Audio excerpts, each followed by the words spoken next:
Dis-moi, qu'est-ce qu'on fait ce soir? Comme tous les soirs. On tente de conquérir le monde? Hein, quoi? Mais non, on mate la voisine d'en face, puis on regarde un porno, se masturbant mutuellement. Mais chut, t'es obligé de dire ça devant la caméra? C'est toi qui as demandé. Ah oui, c'est vrai. Ah là. C'est gênant, hein.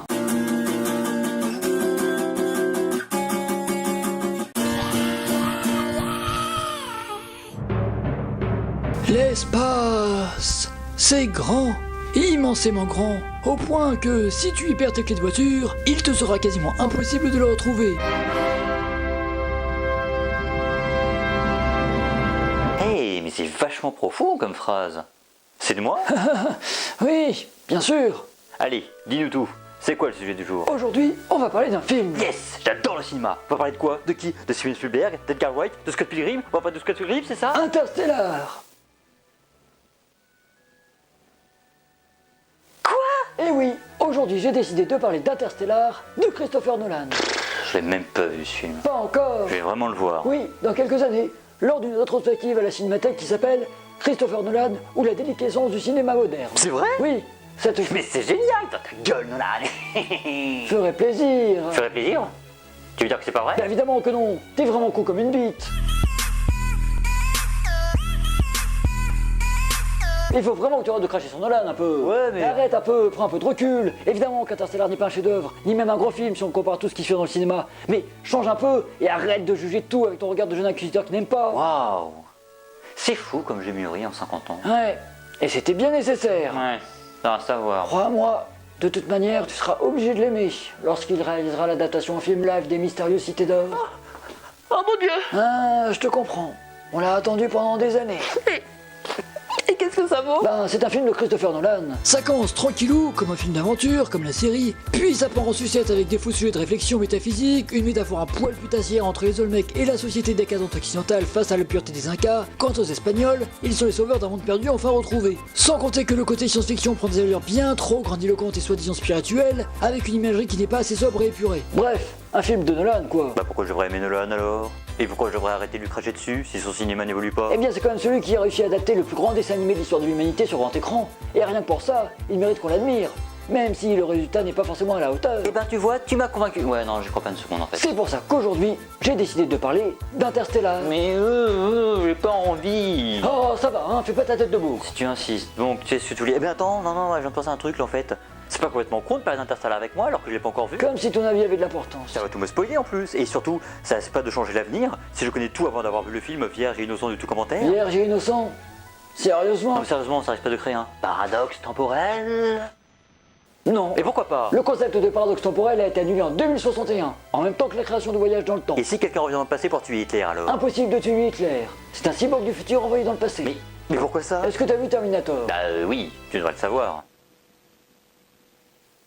Mais c'est quoi le rapport? Le rapport entre quoi et quoi? Mais entre Terminator et Hitler. Ah, mais il y en a pas. À part que ce sont tous les deux des cyborgs du futur envoyés dans le passé pour tuer des gens. Ah. Et Staline, c'était aussi un cyborg? Ah non, lui c'était juste un connard. Ah, attends un peu là, c'est pas possible. Hein. Hitler peut pas être un cyborg venu du futur, parce que même le plus gros des enfoirés de cyborgs programmés pour tuer ne peut pas commettre tous ces crimes.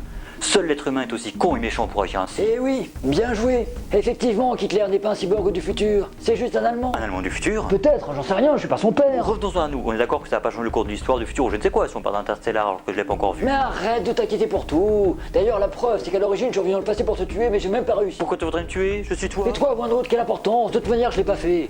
Bref, Interstellar est un film de science-fiction réalisé et coécrit par Christopher Nolan. Christopher Nolan, à qui l'on doit la trilogie Batman The Dark Knight, Inception... Et les mystérieuses cités d'or. Ah, tu vois, tu t'y fais déjà. Ouais, je sais pas trop si c'est rassurant en fait. Ah, cette musique, c'est l'heure de... Sponsorisé par Disney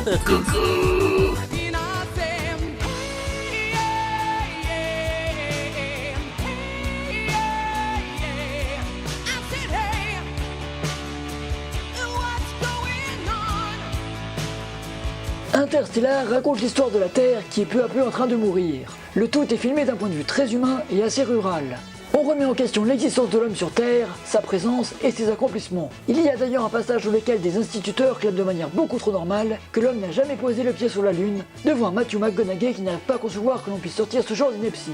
c'est le début du film, c'est plutôt bon et bah, c'est finalement la meilleure partie du film, hein. C'est celle qui est la plus intéressante. Ah bah génial, sur 3 heures, il n'y a qu'une demi-heure d'intéressant. Oh, une demi-heure quand même pas, hein. Presque 40 minutes je dirais. Ah bah oui, ça change tout, effectivement. Ça va, hein, j'ai jamais dit que c'est un très bon film, mais j'ai jamais non plus dit que c'était une merde. Alors laisse-moi parler au lieu de fantasmer tes dires de haine sur ce film.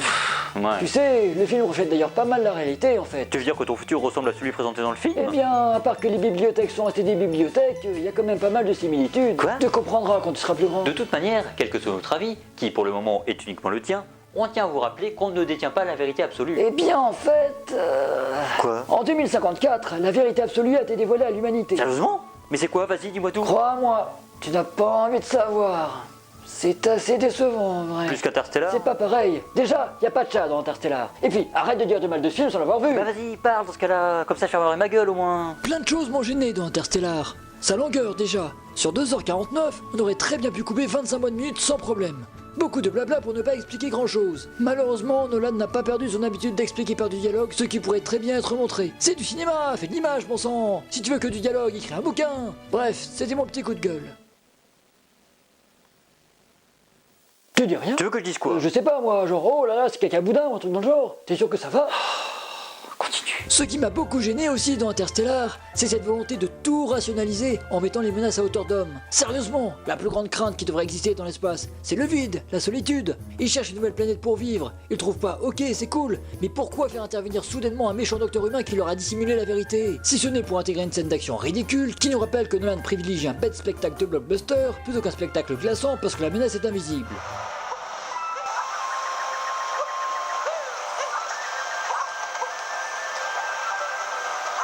T'es vraiment obligé de faire ça.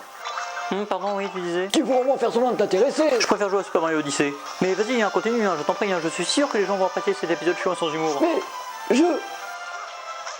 Mais ok, très bien. Alors, ce qui est dérangeant aussi dans Interstellar, c'est que le film n'invente rien visuellement. Les phases dans l'espace sont plutôt jolies, mais elles ne sont finalement jamais transcendantes. Et la fin, je sais que la comparaison avec 2001 n'a pas lieu d'être, mais franchement, pour peu que l'on ait vu le chef-d'œuvre de Kubrick, on est obligé d'y penser. C'est fou quand même que 50 ans après, on n'arrive toujours pas à innover à nouveau dans la science-fiction et son imagerie dans l'espace. Je suis d'accord avec toi. Merci, ça fait plaisir. Mais attends, arrête de dire des bêtises, t'as toujours pas vu le film. Ton discours était tellement long que j'ai eu le temps de mater le Blu-ray. Mais attends, ça va pas changer le cours du futur, ça. Tu m'as dit que non. J'ai dit ça, moi.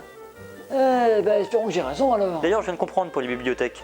Et je trouve ça plutôt rassurant. Et puisque t'as vu le film, t'en penses quoi finalement? Je l'ai dit, je suis d'accord avec toi. J'ajouterais que Nolan essaye de faire de l'émotion pour une fois, mais pour une première fois, il a tendance à un peu se rater, en y allant aussi lourdement qu'un éléphant obèse qui veut nous faire pleurer avec des images de chatons tristes. En revanche, c'est vrai que le début est quand même plutôt réussi, bien plus que le reste. D'ailleurs, quand on voit ces champs, ce futur pessimiste mais bizarrement assez probablement réaliste, et cette terre en déclin, ça donne envie de quitter la ville, les supermarchés, la surexploitation, l'horreur des abattoirs et d'aller vivre à la campagne. En se nourrissant exclusivement de son agriculture. Devenir végétarien, c'est l'avenir, gros. Faudrait que tout le monde s'y mette. Ça me fait penser, il y a eu dans le futur ce gourou qui va sortir ce livre. Pourquoi les végétariens ont plus gros sexe que les autres? Et alors, ça a marché? Pas vraiment. Mais non, pas ça, voyons. Je veux dire, les gens sont vraiment devenus végétariens? Ah oui, ce type a tout compris, il a vendu des millions de bouquins. L'inconvénient, c'est que ça a aidé les vaches à prendre le pouvoir. Les vaches vont prendre le pouvoir? Marie-Janine les vaches. Ah, donc c'est pas une vache. Eh bien, elle a décorné un museau, mais légalement, elle est reconnue comme un être humain. Donc non, c'est pas une vache. Ils en parlent pas de ça dans Interstellar. En même temps, dans Interstellar, c'est un futur fantasmé. Pas très optimiste, certes, mais fantasmé quand même. Alors que c'est quoi ton futur? Eh bien, c'est un sacré futur de merde. La Terre se meurt, les gens sont censés surveillés par des lois liberticides, Internet et tout autre système de partage d'idées ou de contenus sont constamment contrôlés, il y a des tensions constantes entre les gens et les communautés, et au lieu d'arranger tout ça, les politiques reprennent ça pour mettre en avant leurs idéaux égoïstes et nauséabonds. C'est pas vraiment le futur, ça. Ah bah mince, t'as raison. C'est à la fois triste et rassurant de savoir que je vais vivre dans un futur qui n'aura finalement que peu évolué par rapport à aujourd'hui.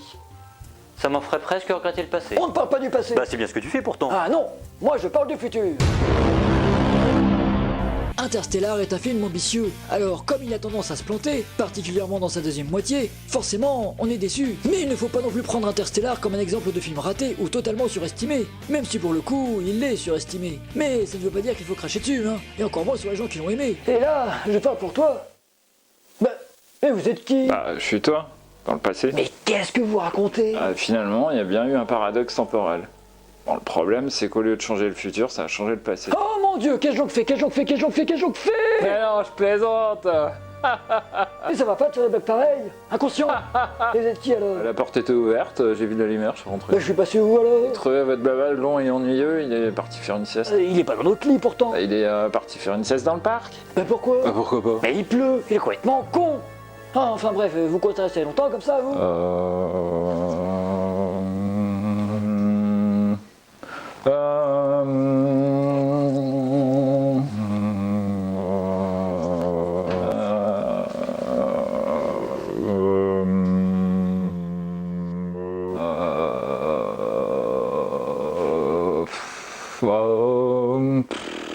Non. Bah cassez-vous alors, restez pas là. Bref, il est temps de conclure. Et évidemment, l'autre gland n'est pas là pour m'aider. Alors, je dirais que... Interstellar n'est pas un mauvais film. C'est un divertissement plutôt honnête. Mais ce n'est pas un chef-d'œuvre non plus, ni même un grand film de science-fiction. C'est juste un film qui se voulait ambitieux, mais qui a tout sacrifié sur l'autel du blockbuster grand public. Alors c'est pas une critique, hein, on a le droit d'être un blockbuster grand public. Mais dans ce cas-là, il ne faut pas nous vendre le film comme une révolution visuelle et une sorte de voyage spirituel transcendantal. C'est pas une conclusion folle, mais c'est un bon résumé. J'aurais aussi pu ajouter que le film n'est pas forcément... Ah bah de bol, hein, toi, tout crasseux et humide. Ça t'apprendra à dormir sur les averses aussi. Bah t'es bien parti faire la sieste, petit malpoli. Quoi? Mais t'es sérieux? Je suis kidnappé. Bah dans ce cas-là, pourquoi le type chelou m'a dit que tu faisais la sieste dehors alors? Qu'est-ce que tu racontes? Mais quel type chelou? Bah, un type chelou qui est entré ici. Enfin, sur le coup, j'ai cru que c'était notre voisin. Ah bah non, c'était pas lui du tout. Oui, bah en même temps, si tu m'empêchais pas de sortir, je pourrais peut-être connaître tes voisins. Hein, tout ça c'est ta faute, tu peux t'en prendre qu'à toi-même, hein. Tu sais ce qu'ils m'ont fait au moins? Quoi donc? Des guillis un petit peu trop douloureux pour ton corps de sensible, monsieur Ladouillet? Est-ce que j'ai subi ne préoccupe pas le moins du monde? Ça a pas l'air d'avoir modifié le futur, alors non, pas plus que ça. Bah pourtant, je suis sûr que ça pourrait expliquer pourquoi je suis devenu toi plus tard. Non, je crois pas, non. Vu ce qu'ils nous ont fait. Oh là, regardez-moi, je suis une victime, ah là là. Encore une fois, hein, l'important c'est que le futur n'a pas été modifié. Regarde-moi, je vais très bien. Baisse ton pantalon. Oh bordel de merde.